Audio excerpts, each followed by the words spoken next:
देखो, फिर अब आते हैं अपन सेल के बाद परचेस में। परचेस में भी हमारे पास कितने साइड हो गए, 2 साइड हो गए। एक हो गया डेबिट साइड और एक हो गया क्रेडिट साइड। ये था डेबिट और एक क्रेडिट साइड। तो जैसे मैंने बताया कि परचेस हमारे लिए क्या है, एक्सपेंसेस, और वो हमेशा डेबिट होता है। इसका मतलब डेबिट साइड में तो एक चीज फिक्स हो गई कि जब हम परचेस ऑफ गुड्स करेंगे तो सबसे पहले डेबिट में क्या लिखेंगे, तो परचेस खुद। परचेस क्योंकि एक्सपेंसेस है और एक्सपेंसेस नॉमिनल अकाउंट के बेसिस पे हमेशा डेबिट होते हैं। डेबिट वाली प्लेस तो फिक्स हो गई। जब भी परचेस होगा गुड्स का, हम लोग किस नाम से डेबिट करेंगे, तो परचेस के नाम से डेबिट करेंगे। सिर्फ चांसेस हैं तो क्रेडिट के चेंज होने के। क्रेडिट में क्या क्या आ सकता है, हो सकता है हमने परचेस किया तो कैश परचेस किया है, कैश में परचेस किया तो हमारे पास से पैसे जाएंगे, तो क्रेडिट क्या होगा, कैश क्रेडिट होगा। हो सकता है कैश की जगह हमने चेक दिया होगा, चेक दिया होगा तो हम क्या लिखेंगे, बैंक क्रेडिट करेंगे। या हो सकता है कि हमने उधारी में क्रेडिट की, उधारी में परचेस किया होगा, तो उस कंडीशन में हम लोग नाम पुट करेंगे, जो कि हम एज्यूम कर रहे हैं राम। तो ये 3 सिचुएशन है जहाँ पर हम लोग का 3 चीजें जो है वो क्रेडिट हो सकती है। और डेबिट के नाम पे क्या हो सकता है, तो सिर्फ परचेस डेबिट हो सकता है in case of purchase of goods. Clear है। फिर वही इसके फटाफट एग्जांपल देख लेते हैं। सबसे पहला एग्जांपल कैश के ऊपर देखते हैं। Mister A purchased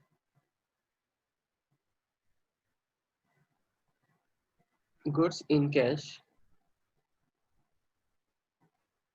from Ram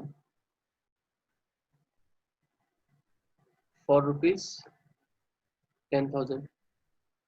mister A ने गुड्स परचेज किया और हिंट में पता चल गया हमें कि कैश में परचेज किया। भले ही नाम कुछ भी हो, हम लोगों को पता चल गया कि हमने कैश में परचेज किया।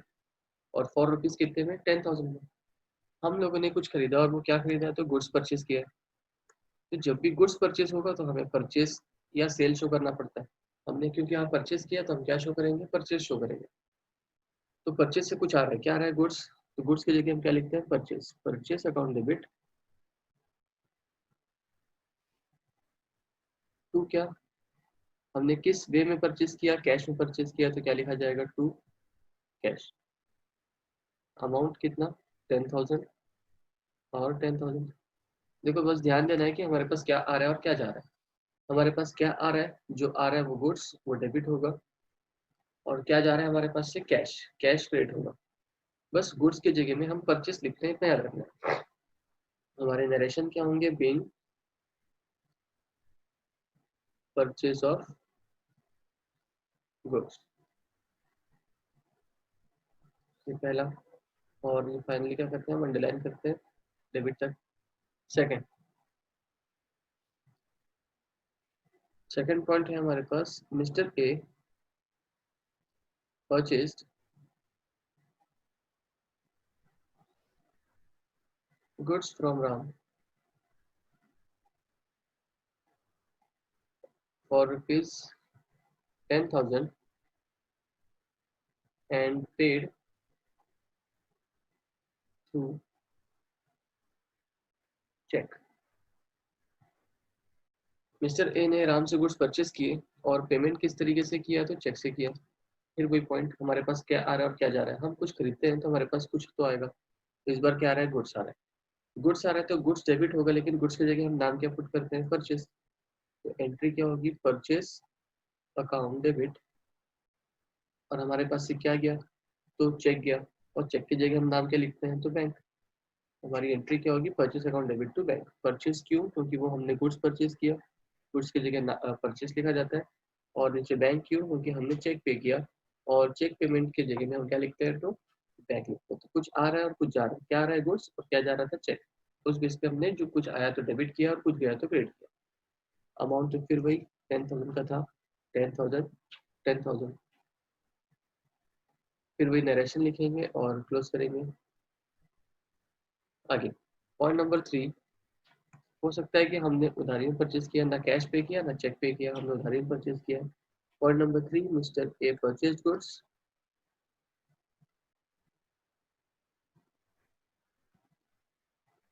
फ्रॉम राम फॉर रुपीज कितने का, 10,000। देखो तीनों केसेस में, ऊपर के केस में भी नाम का राम का नाम था, सेकंड केस में भी राम था, और थर्ड केस में भी राम है। लेकिन तीनों में फर्क क्या, पहले केस में हिंट था कि वो कैश दिया गया, सेकंड केस में हिंट था कि वो चेक पे किया गया, और थर्ड केस में ऐसा कोई हिंट ही नहीं है कि कैश है कि चेक है। इस कंडीशन में नाम अगर देने के बाद सिर्फ छोड़ दिया जाता है तो क्या माना जाता है कि वो उधारी है। फिर वही पॉइंट क्या आ रहा है हमारे पास, गुड्स आ रहा है, परचेज किए गुड्स तो गुड्स आएगा हमारे पास, लेकिन गुड्स की जगह हम क्या पुट करते हैं, तो परचेज लिखते हैं। हम लोग गुड्स आया ऐसे नहीं लिखते, क्या लिखते हैं, परचेज। तो purchase account debit to, cash गया होता तो कैश लिखते, लेकिन कैश हमारे पास नहीं गया। हम लोगों ने चेक गया होता तो बैंक लिखते, लेकिन बैंक भी नहीं गया हमारे पास से, तो इधर हम लोग क्या लिखेंगे, तो नाम लिखेंगे। कुछ तो लिखना पड़ेगा, तो क्या लिखेंगे, हम राम लिखेंगे, नाम। बस अमाउंट क्या, 10,000। तो परचेज किए तो गुड्स कितने का आया, 10,000 का, और राम के साथ उधारी कितने की हो गई हमारे पास, 10,000 की। बस ये एंट्री हम लोग थी। तो तीन टाइप की एंट्री थी हमारे पास परचेज ऑफ गुड्स के केस में। बस ये टॉपिक था हमारा, क्लियर है। तो ये थर्ड टॉपिक था। ये सिंपल क्यों हुआ, क्योंकि हम लोगों ने परचेज पढ़ लिया तो बहुत सारी चीजें ऑलरेडी क्लियर हो चुकी हैं। ठीक है, तो ये था हमारा परचेज। परचेज ऑफ गुड्स के बाद किसका टॉपिक होगा हमारा, परचेज ऑफ एसेट्स का।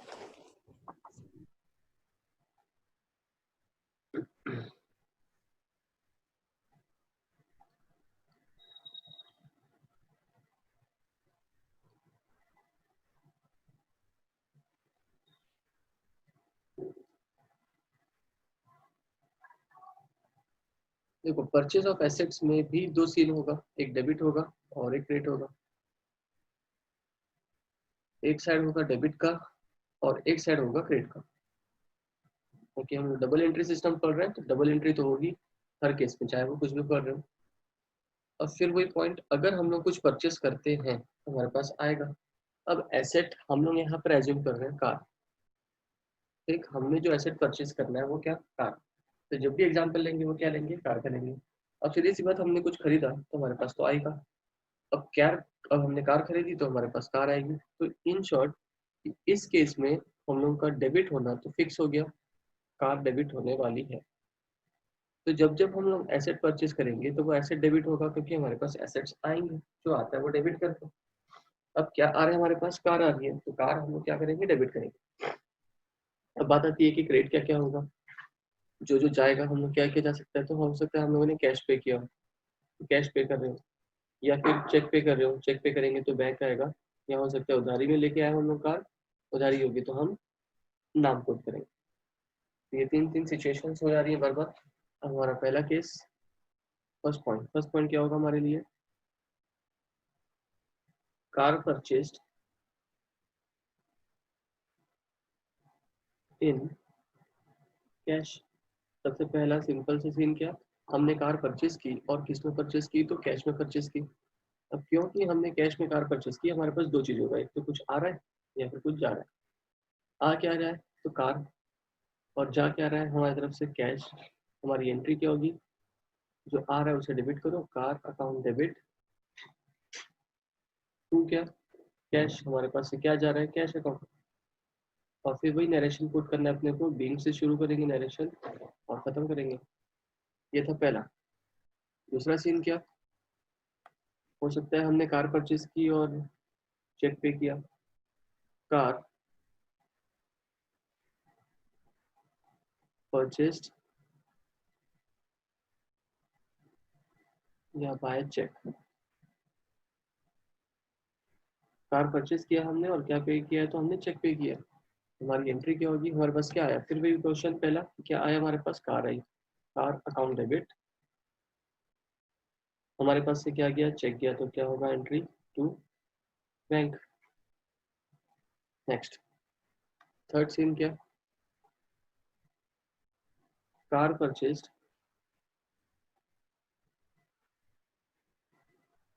Bye Ram for rupees 5 lakh.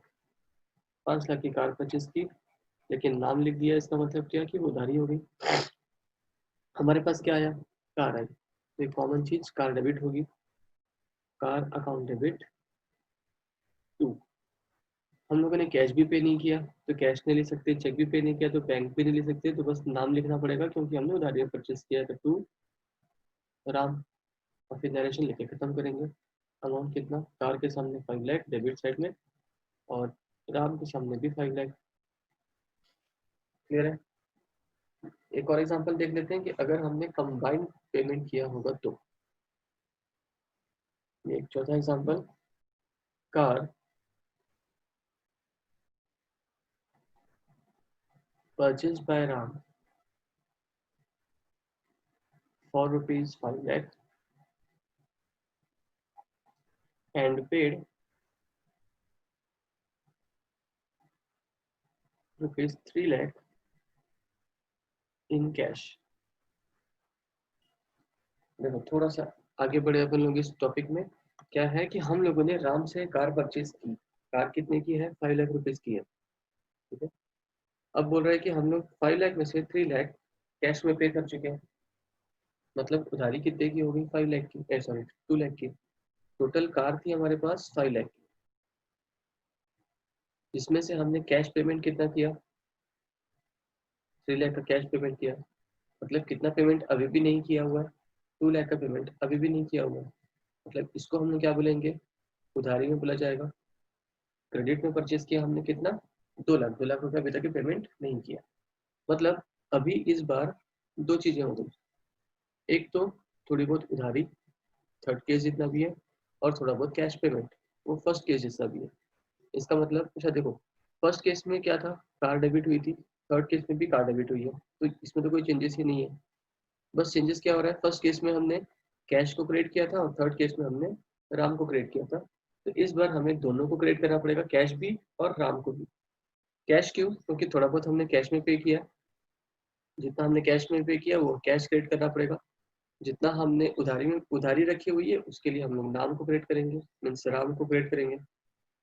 और कार जो आ रही है, कार तो पूरी की पूरी आ रही है, इसलिए कार क्या होगी, डेबिट होगी। तो हमारी ओवरऑल एंट्री क्या, फिर वही पॉइंट, सबसे पहला पॉइंट क्या कि कुछ भी परचेज करते हैं तो हमारे पास कुछ आएगा। इस बार क्या आया है, कार। और एसेट आता है तो हम एसेट का नाम खुद लिखते हैं, कार अकाउंट डेबिट। कार कितने की आई, 5 लाख की आई, तो हम कार को डेबिट करते हैं 2। हमने कुछ पे किया, क्या पे किया, कैश। लेकिन कैश कितना पे किया है हमने, सिर्फ 3 लाख पे किया है। आउट ऑफ 5 लाख हमने कितना पे किया, 3 लाख पे किया। और फाइनली जो बच गया उसके लिए हम क्या लिखते हैं, नाम, तो 2 राम।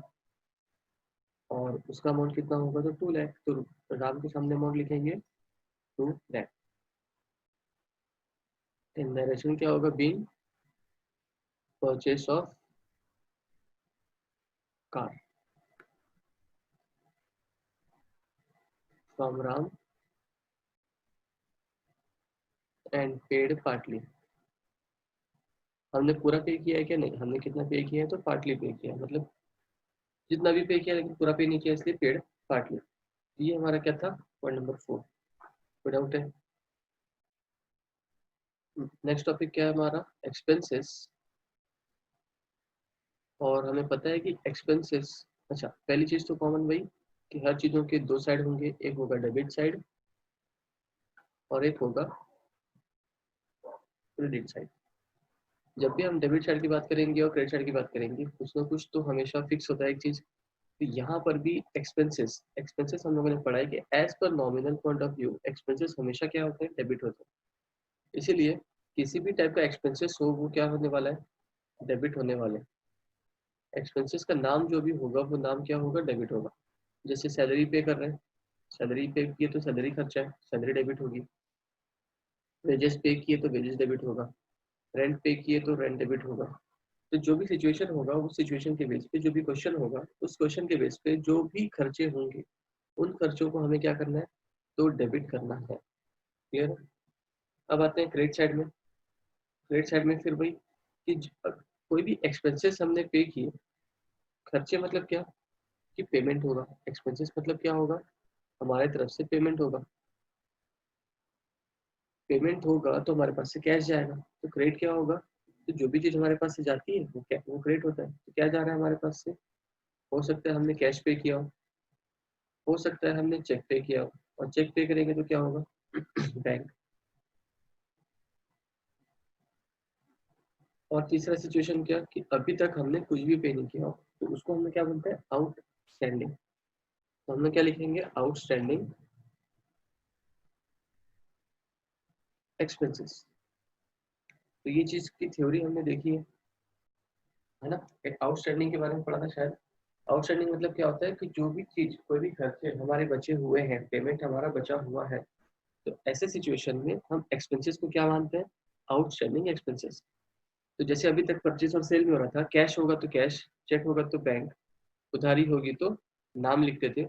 वैसे यहाँ पर भी तीन सिचुएशन है, कैश होगा तो कैश, चेक होगा तो बैंक, और उधारी होगी तो आउटस्टैंडिंग लिखा जाएगा। ठीक, अगर उधारी की जगह नाम नहीं लिखा जाएगा तो उधारी की जगह यहाँ पर क्या लिखा जाएगा, तो आउटस्टैंडिंग एक्सपेंसेस लिखा जाएगा। क्लियर है। यहाँ पर एक और सिचुएशन आ सकती है कि खर्चों को हमने एडवांस में पे किया हो। ठीक है, हो सकता है कि हमने एडवांस में पे किया हो, लेकिन उसको हम यहाँ नहीं पढ़ेंगे क्योंकि एडवांस क्रेडिट नहीं होता। इसलिए हम लोग, बस एक टॉपिक है अलग से याद रखना कि एडवांस का भी टॉपिक होगा कि हम लोगों ने खर्चों को एडवांस में भी पे किया हो सकता है, बट वो सिचुएशन थोड़ा सा अलग होगा। क्लियर है। चलो, तो ये एक्सपेंसेस हो गया। एक्सपेंसेस कोई भी हो, एक्सपेंसेस का नाम हमेशा क्या होगा, डेबिट होगा। और क्रेडिट में क्या आएगा, तो फिर वही सिंपल सा पॉइंट, या तो हम लोग कैश पे करेंगे, या तो चेक पे करेंगे, या तो हम लोग का पेमेंट ही नहीं होगा। तो ये तीन सिचुएशन अलग अलग। तो फिर से देखते हैं पहले पहले केसेस। पहला case, salary paid in cash to Ram. हमने राम को पे किया, सैलरी पे की। ठीक है, एक्सपेंसेस क्या होते हैं, डेबिट होते हैं। और हमने किस में पे किया है, तो कैश में पे किया। हमें उस नाम से कोई मतलब ही नहीं है, हमने जो पे किया, सैलरी पे की है और किस पे में पे किया है, तो कैश में पे किया। तो सैलरी डेबिट हो रही है और कैश क्रेडिट हो रहा है, हमारे नाम से तो कोई मतलब ही नहीं है। ठीक है, तो जब भी एक्सपेंसेस का काम होगा तो हमें किसी भी पर्सन के नाम से कोई भी मतलब नहीं है। क्लियर है। तो हमारी एंट्री क्या होगी, salary account debit to cash. Clear है। तो ये हमारी एंट्री होगी, salary account debit to cash. हम लोगों ने सैलरी पे की, और एक्सपेंसेस, यहाँ पर एक्सपेंसेस कौन सा है, सैलरी। तो जो पे करते हैं वो नाम हम लोग डेबिट करेंगे, और किस वे में पे कर रहे हैं, कैश। हमारे पास से क्या जा रहा है, कैश जा रहा है। ठीक। सेकंड सेकंड पॉइंट क्या,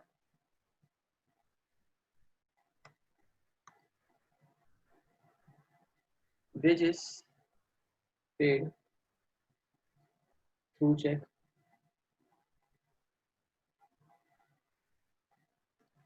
हमने वेजेस पे किया और चेक से पे किया, तो हमारी जर्नल एंट्री क्या होगी, क्या पे किया हमने, चेक पे किया। किसके थ्रू पे किया, चेक के थ्रू पे किया, लेकिन क्या पे किया हमने, वेजेस पे किया। तो जो भी खर्चे हैं वो डेबिट होंगे। यहाँ पर खर्चा कौन सा, वेजेस। हमारी एंट्री क्या होगी, wages account debit, wages account debit to, हमारे पास से क्या गया, चेक गया। चेक की जगह हम लिखते हैं बैंक।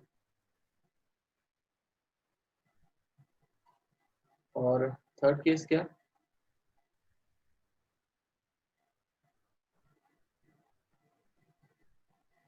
थर्ड केस क्या, रेंट हमने पे किया, लेकिन रेंट अभी पे नहीं हुआ, तो लिखेंगे rent due but not paid. Rent due हो चुका है लेकिन अभी तक पे नहीं हुआ। जब पे ही नहीं हुआ तो हम लोग कैश भी क्रेडिट नहीं कर सकते, और ना हम लोग चेक क्रेडिट कर सकते, मतलब बैंक क्रेडिट कर सकते हैं। तो हम लोग को उधारी शो करनी पड़ेगी। तो एक्सपेंसेस के केस में उधारी कैसे शो करते हैं हम लोग, आउटस्टैंडिंग लिखते हैं। तो हमारी एंट्री क्या होगी, एक चीज तो कॉमन, क्या डेबिट होगा जब भी एक्सपेंसेस। देखो क्या होगा कि जब भी क्वेश्चन पढ़ेंगे ना, हमें ये तो समझ में आ जाएगा कि वो खर्चा है। कैसे, सैलरी पेड, पेड किए मतलब कुछ जा रहा है, मतलब पे करते हैं, मतलब खर्चों को पे करते हैं। वेजेस पेड, वेजेस पे किए मतलब क्या, कि वो खर्चा है। पे मतलब क्या, खर्चा। वैसे ही यहाँ पर भी है, rent due but not paid, अभी तक पेड नहीं हुआ, मतलब कि वो खर्चे की ही बात हो रही है, भले ही पे नहीं हुआ, लेकिन है तो किसी टाइप का खर्चा, आज नहीं कल कभी ना कभी तो पे करना है। मतलब क्वेश्चन पढ़ के कहीं ना कहीं ये समझ में आ जाएगा कि हम लोग एक्सपेंसेस की बात कर रहे हैं, तो वो एक्सपेंसेस को ढूंढना है और उसे डेबिट कर देना है। यहाँ पर कौन सा एक्सपेंसेस, थर्ड केस में रेंट एक्सपेंसेस है, लेकिन अभी तक हमने पे ही नहीं किया, तो कैश भी क्रेडिट नहीं हो सकता और चेक के कारण बैंक भी क्रेडिट नहीं हो सकता। तो हमें क्या लिखना होगा, आउटस्टैंडिंग रेंट। हमारी एंट्री क्या होगी, हमारी rent account debit to outstanding. ये कौन सा खर्चा है, रेंट है, तो आउटस्टैंडिंग रेंट, ये हमारी एंट्री होगी। बस ये 3 सिचुएशन थे अभी तक के। एक सैलरी डेबिट हुआ टू कैश, वेजेस डेबिट हुआ टू बैंक, और एक rent account debit to rent outstanding या आउटस्टैंडिंग रेंट।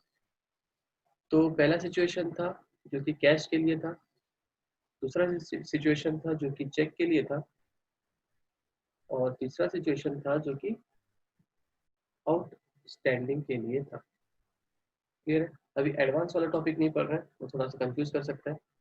अभी एडवांस वाला टॉपिक रहने देते हैं। बस अभी जो एक्सपेंसेस हैं ये 3 टाइप के थे, एक तो कैश पे किया तो क्या, चेक पे किया तो क्या, और पे ही नहीं किया तो क्या। इन सारे सिचुएशन में एक चीज कॉमन थी कि हमारा एक्सपेंसेस का नाम क्या होने वाला है, डेबिट होने वाला है। क्लियर है?